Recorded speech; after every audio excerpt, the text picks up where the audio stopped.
Mimi naitwa Baptino viatu vya Bukubuku, nasaidia watu wote Ugere vijijini kokote kwa mtani. Sasa babangu, nije kwenye hoja. Unajua haya mambo tunapokuja kwako kila siku kama hivi tunaonekana tunatia aibu. Hatutia aibu baba, ule ni ugali. Ile ni sembe. Kama ambavyo hapo mheshimiwa madiwani wamesema kwanza hoja isimame ya kutusikiliza sisi wale kwanza. Wameona kula ni muhimu kabla ya kutusikiliza sisi. Na sisi ndio vile. Ugali baba haukopeki kwa namna yoyote. Inachohitajika hapa sio machinga wa Iringa tu, bali ni machinga wa Tanzania nzima. Busara inahitajika itendeke. Kufanyeni maamuzi yote mtakayofanya mheshimiwa meya pasipo kutushirikisha sisi, hayo ni maamuzi batili. Na naamini hayatawasaidia. Machinga complex ya Dar es Salaam leo ni expire ifanye kazi iko pale kwa maamuzi haya ambao watu walijifungia wakatoka na maamuzi. Kwa hiyo ninachokushauri mheshimiwa meya, kwa vile huu ni ugali, tukae kama familia, tujadiliane eneo lipi ambalo tunaamini hapa manispaa katikati ya mji sisi tunaweza kupatia sema. Kwa sababu tunakuahidi kama wewe utahisi hili jambo unaweza kulifanya bla bla, hatuna namna yote, tutarudi pale, bora tuuane. Tutarudi kwa sababu kwa sababu haya ni maisha. Yaani mimi mpaka sasa hivi toka saa 12 sijana natetemeka na naambiwa nirudi na hiyo. Na kitambaa tu cha Uislamu kwa Kenya.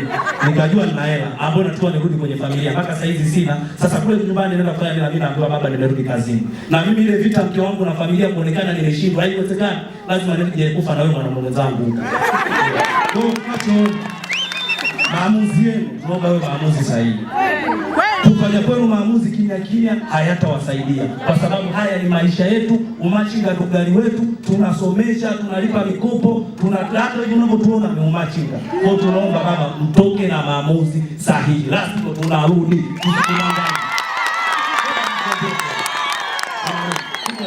Kwa masuala vyombo vya ulinzi na usalama sawa. Kwa sababu hatuna namna, ule ni ugali. Ingekuwa kitu kingine tungeweza kuleta blabla. Asante sana machinga. Mimi nimeshangaa sana watu wa manispaa walivyosema kwamba pale Orofea tunatoka tunakwenda pale, Orofea wanakwenda kule, wakati sheria inasema usijenge biashara kwenye taasisi. Pale kuna hospitali alafu wanatujengea vibanda vya mbao. Hivi jamani, mbao ni sehemu ya kudumu? Mbao sio sehemu ya kudumu, tukubaliane. Kwa sababu kama sehemu ya kudumu tumeenda tofali. Kwa sababu leo na kesho mstahiki meya yale maeneo unayajua, sio mgeni. Pale Orofea watu waliwekwa kwa muda. Leo hii mnaturudisha tena twende Orofea. Je, mkitaka kujenga kujenga hospitali ya wazazi. Hivi kweli mzazi yuko ndani anajifungua, watu kunja wanapiga kele 200 haki hiyo? Leo mkurugenzi yupo hapa. Kesho atakuja mwingine atasema ile fani haifai, mtatuondoa tena. Kwa hiyo bado mtaendelea kutuzungusha. Tunachotaka wa machinga kimoja, tuwe na eneo la kudumu. Bwana Ibrahimu, ukija pale mstahiki meya unauliza John yuko wapi? Yuko hapa.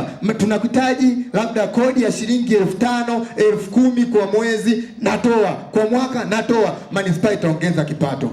Hapo wenyewe mnasema tukakae siku tumejificha. Lakini walevi mmewapendelea. Wako nyuma ya luxury mjini.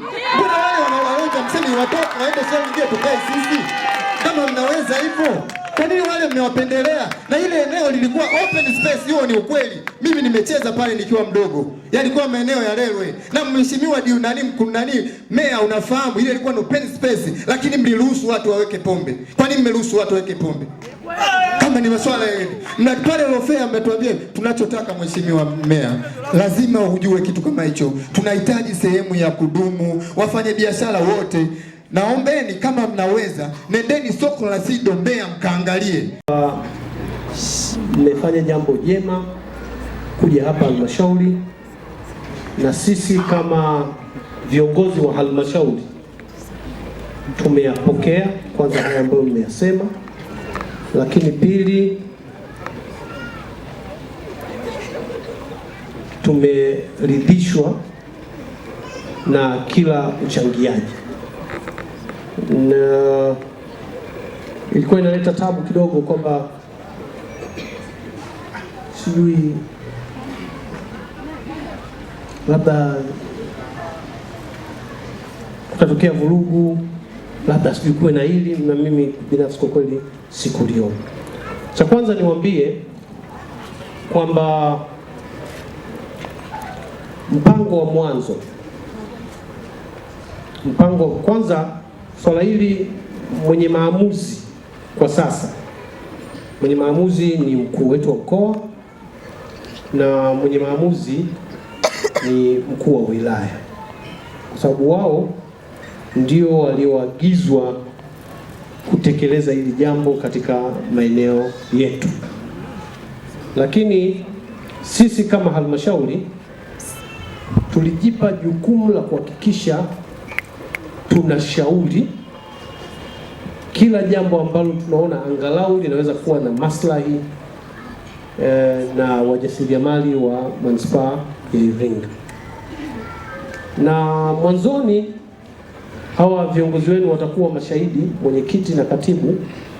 Kusudio ilikuwa machinga waende wakafanye biashara katika maeneo mawili. Nazungumzia mwanzoni. Eneo la kwanza ilikuwa twende likatengenezwe vizuri eneo la soko la katikati la Ngome. Ndio ilikuwa wazo la kwanza. Soko la katikati la Ngome ndio sehemu ya machinga waende katika eneo la Ngome. Na sehemu ya pili ilikuwa machinga waende kwenye soko ambalo kuna uziwa nyama choma katika eneo la Kitwiru. Ndio hayo machinga, ndio hayo maeneo ambayo mwanzoni ilikuwa inaonekana kwamba machinga waende wakafanye biashara katika maeneo hayo. Sasa ikaja option, tunaulizwa kama ambavyo mimi leo nawauliza, sasa mnasema tufanyeje? Wazo la kwanza na sisi ilikuwa ni katika eneo la makaburi ya Mlandege, kwa sababu hao mabwana ndio eneo walokuwa wanalitaja. Lakini makaburi ya Mlandege yakaanza kutupa kiulizo, kwa sababu kwanza makaburi yana sheria zake, yani yana kipindi ambacho kisheria kabisa yanatakiwa yaishi. Kikiisha kipindi hicho unaruhusiwa kwenda shughuli nyingine. Sasa mtu wa mwisho kuzikwa hapa ni mwaka 80 na kiasi ule muda wa kisheria wa kuweza kuondoa yale makaburi bado haujafikia, ikatupa tabu. Na mwaka jana baraza lililopita ilikuja hoja ya kutaka kufukua pale makaburi. Baraza liliahirishwa kwa sababu wazee walikuja, ikaleta maneno, wale ni makaburi, ilileta shida sana. Sasa tunafanyeje? Tukasema kwanza pale makaburini, niwaambie ndugu zangu, hata wanasema ile nini, mbuyu ulianza kama mchicha. Kila jambo huwa linaanza kidogo kidogo. Tukasema sawa, pale makaburini kuna eneo ambalo halina vibanda, halina makaburi, twende tukatengeneze vibanda pale. Lakini tulikuwa tunafikiri sasa hawa wajasiriamali ni kweli wako wengi, kutengeneza vibanda pale havitazidi 200. Nawaelezea historia ya jambo lilivyokuwa. Vibanda pale havitazidi 200. Kikao angalau kasema basi sawa, twende pale tukaangalia. Tukatoka tukaenda kweli kuangalia pale Mlandege. Tukaona ni kweli pale kwa eneo ambalo makaburi yanaonekana kama hayapo, hatujui kama yalikuwepo, vibanda vinaweza vikatosha 200. Kwa tukasema basi hapa tufikiri namna gani tutajenga vibanda. Mkurugenzi wetu akaja na hoja kwamba kwa sababu swala la makaburi ni mgogoro, tufanye kila njia, tununue nyumba. Kuna nyumba pale kwenye msoko kwa nyumba, zile nyumba zote zinunuliwe, tuweke pale pia mabanda. Lakini wazo hilo likawa la muda mrefu kwa sababu pesa yake ni nyingi.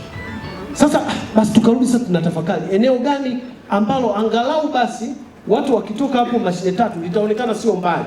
Ndio likaja wazo la kwamba moja ni pale eneo la magorofani, kwa maana ya pale kwenye mitumba.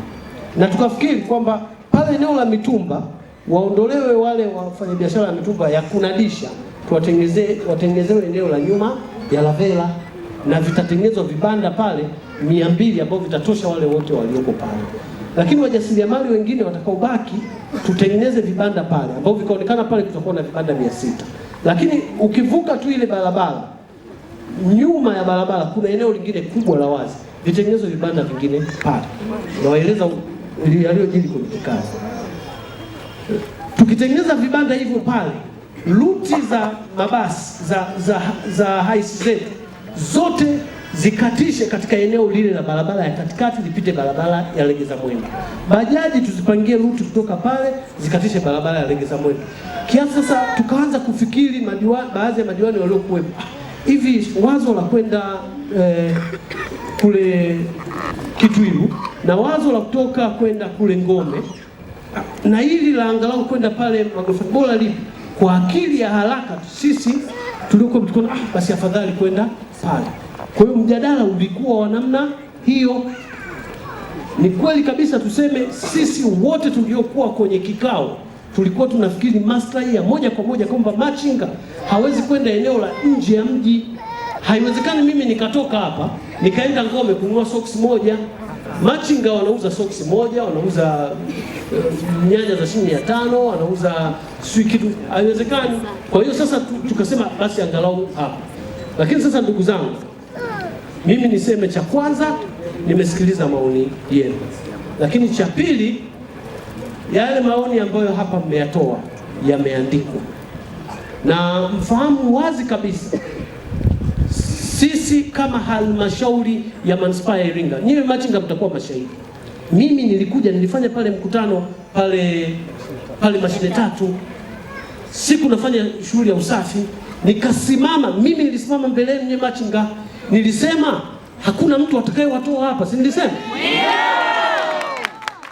Nikamsimamisha mheshimiwa mbunge pia pale, mbunge naomba uahidi mbele ya machinga, na mbunge akasimama pia akaahidi, akasema jamani, sisi kama halmashauri hatuna nia kuwatoa. Diwani wa kata husika pia naye akasimama pale akatoa kauli hiyo hiyo. Hiyo tafsiri yake nini? Sisi tulikuwa bado tunatamani machinga waendelee kuwepo pale, na tuliona lile eneo lingeweza kufanyika biashara. Lakini haya sasa ni maagizo ya kisera, na inaonekana kwamba ni lazima yale maeneo kubaki wazi, kubaki kufanyia katika maeneo ya masoko. Tunatamani kila machinga afanye biashara. Kwa hiyo nachoweza kusema, nimechukua maoni yenu, nitayafikisha kwa mkuu wa wilaya, nitayafikisha kwa mkuu wa mkoa. Lakini tunapotoka hapa tutambue kabisa kwamba sisi kama madiwani na mbunge wetu pamoja na hata mkuu wa wilaya simuoni ana tatizo, mkuu wa mkoa sioni ana tatizo, wote wanatamani nyinyi mfanye biashara.